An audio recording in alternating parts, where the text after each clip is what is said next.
गिरिडीह में मंगलवार को 4 बजे जिला बार काउंसिल के महासचिव चुन्नूकांत की अध्यक्षता में नोटरी अधिकारियों के साथ गिरिडीह के अधिवक्ता संघ भवन में एक महत्वपूर्ण बैठक हुई। बैठक में बताया गया कि लंबे समय से कई शपथ पत्र व अन्य दस्तावेज बिना फॉर्म और कोर्ट टिकट के तैयार किए जा रहे हैं, जो नोटरी एक्ट का उल्लंघन है और इससे सरकारी राजस्व को भी नुकसान हो रहा है। गिरिडीह में करीब 1400 अधिवक्ता और 300 अधिवक्ता लिपिक कार्यरत है। अधिवक्ताओं की पेंशन, डेथ क्लेम और स्टाइपेंड जैसी योजनाएं कोर्ट टिकट व फॉर्म से मिलने वाले फंड से ही संचालित होती है। टिकट न लगने से यह फंड बाधित हुआ है और कई लाभुकों को भुगतान नहीं हो पाया। बैठक में निर्णय लिया गया कि अब बिना टिकट और फॉर्म के कोई भी नोटरी कार्य नहीं होगा। यदि कोई नोटरी ऐसा करता है तो उस पर 11,000 रुपये का जुर्माना लगेगा या उसका लाइसेंस रद्द कर दिया जाएगा। इस पूरे मामले की निगरानी के लिए एक जांच कमेटी भी बनाई गई, जिसमें कई वरिष्ठ अधिवक्ताओं को सदस्य नियुक्त किया गया है।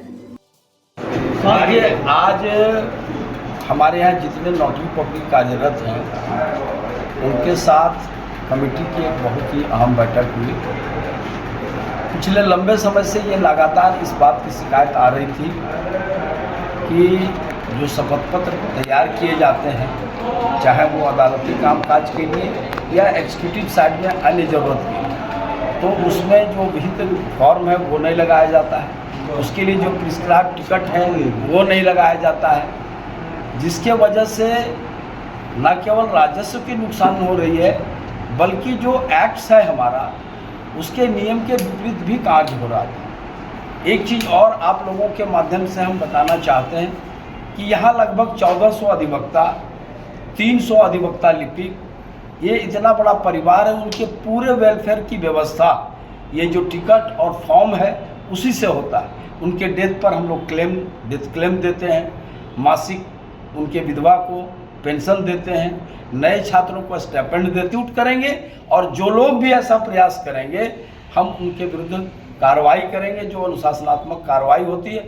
हम आपके चैनल के माध्यम से अपने अधिवक्ता साथियों से, अपने एडवोकेट क्लर्क से भी निवेदन करते हैं कि जब भी कोई शपथ पत्र आता है तो पहले अधिवक्ता अपना पूरा हस्ताक्षर करे, इनरोलमेंट नंबर लिखे, उसी तरह से जो नोटरी उसको एक्सिक्यूट करते हैं उनका लाइसेंस नंबर, उनका पूरा नाम, उनका स्टाम्प, ये सारा लगा रहे, ताकि जो जाली फॉर्म की बात आ रही है वो भी रुक सकेगा।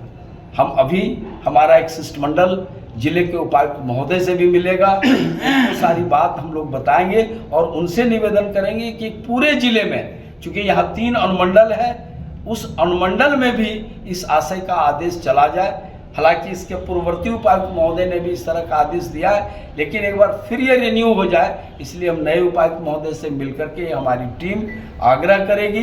कुछ चीज़ों का निर्णय लेना है वो जिला अधिवक्ता संघ का जो बोर्ड है, जो कमेटी है, वो निर्णय ले सकता है। इस बैठक में उसका निर्णय नहीं हो सका है। जैसे कि हम आज एक बैठक में ये बात भी आई कि जो शपथ पत्र एक्सिक्यूट करते हैं हमारे नोटरी, उनके लिए उनके फीस का वकील जो उसको ऑथराइज करते हैं सिग्नेचर को, उनके लिए उनके फीस की एक व्यवस्था हो जानी चाहिए निश्चित, और उसमें वो काम होगा। तो ये सारा चीज़ हम बोर्ड के सामने रखेंगे, लेकिन बाकी चीज़ों का आज निर्णय हो गया है। इसलिए एक बार पुनः आपके चैनल के माध्यम से हम तमाम अपने नोटरी के साथियों का बहुत आभार और अभिनंदन करना चाहते हैं, और जो कमेटी के लोग हैं उनको भी बहुत धन्यवाद देना चाहते हैं। बहुत धन्यवाद।